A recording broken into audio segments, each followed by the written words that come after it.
আজি বিশ্ব নাৰী দিৱস।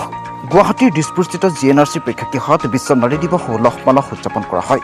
উক্ত অনুষ্ঠানত বিভিন্ন ক্ষেত্ৰত উজ্বলি উঠা অসমৰ সুসন্তান তিনিগৰাকী নাৰীলৈ পদ্মশ্ৰীৰ পখিলা লেখথেপী, প্ৰখ্যাত গায়িকা মনীষা হাজৰিকা আৰু আন্তঃৰাষ্ট্ৰীয় সাঁতোৰবিদ ফৰিহা জামানক বিশেষভাৱে বঁটা প্ৰদান আৰু সম্বৰ্ধনা জনোৱা হয়। GNRCৰ উদ্যোগৰ তৰফৰ পৰা এনেকৈ সবিশেষ জনায়। গুৱাহাটীৰ পৰা বিশ্বজিৎ সাহা ৰিপৰ্ট, বিবি আছাম লাইভ। আজি আন্তৰ্জাতিক মহিলা দিৱস উপলক্ষে এই বিশেষ দিনটোত গুৱাহাটী দিছপুৰৰ প্ৰেক্ষাগৃহত এক বিশেষ অনুষ্ঠানৰ আয়োজন কৰা হয় আৰু ইয়াৰ দ্বাৰা তিনিগৰাকী বিশেষ মহিলা সংগীত শিল্পী, লোকগীত সংগীত শিল্পী আৰু সাঁতোৰবিদ, আন্তৰ্জাতিক ক্ষেত্ৰত সন্মান লাভ কৰা সাঁতোৰবিদ তিনিগৰাকীক অভ্যৰ্থনা জনোৱা হয়।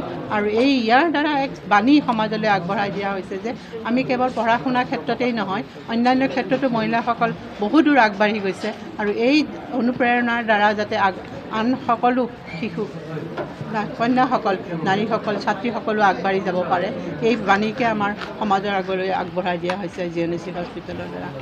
ইয়াৰ লগতে এইবাৰৰ শীৰ্ষক আছিলে নিজেও প্ৰতিষ্ঠিত হোৱা, আনকো সহায় কৰা।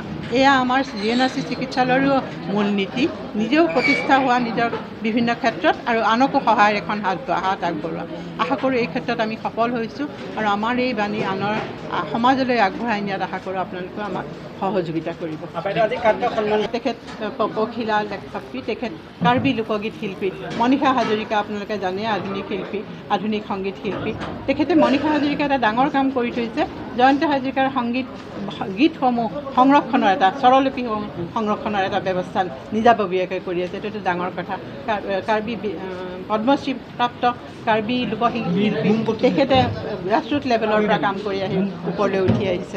আৰু লগতে বিশিষ্ট আন্তৰ্জাতিক খ্যাতিসম্পন্ন সাঁতোৰবিদ ফাৰহান, তেওঁকো আমি সম্বৰ্ধনা জনাইছোঁ, তেওঁকো শুভেচ্ছা জনাইছোঁ, যাতে তেওঁলোকৰ জীৱনে আনলৈও প্ৰেৰণা কঢ়িয়াই আনে, উৎসাহিত কৰে এনেকুৱা ধৰণৰ বিভিন্ন ক্ষেত্ৰত আগবাঢ়ি যাবলৈ।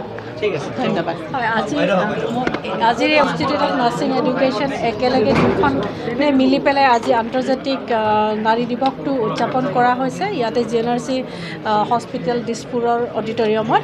আজি এই অনুষ্ঠানতে আমি আমাৰ এছিয়ান ইনষ্টিটিউট অফ নাৰ্ছিং এডুকেশ্যনৰ ফালৰ পৰা দীৰ্ঘদিন ধৰি কাম কৰি থকা মহিলা দুগৰাকীকো আমি আজি এৱাৰ্ড দিবলৈ বিচাৰিছোঁ, কাৰণ এইখিনিয়ে আৰু আহি থকা নাৰীসকলক মানে এনকাৰেজ কৰিব যে আমি আৰু কিমান ভালদৰে আমি কাম কৰি যাব পাৰোঁ।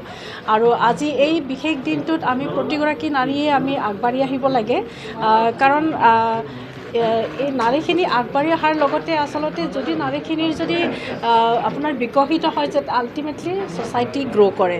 আৰু ছ'চাইটিত গ্ৰ' কৰিবলৈ হ'লে সকলোৱে মিলি মেল ফিমেল টুগেডাৰ, মানে জেণ্ডাৰ ইকুৱেলিটি যিটো কয়, চবেই কোনো কাৰোকৰি ডাঙৰ নহয়, মানে চবেই একেলগে মিলি যদি কামখিনি কৰি যোৱা যায় তেতিয়াহ'লে উন্নতি বহুত হোৱাৰ আশা আছে।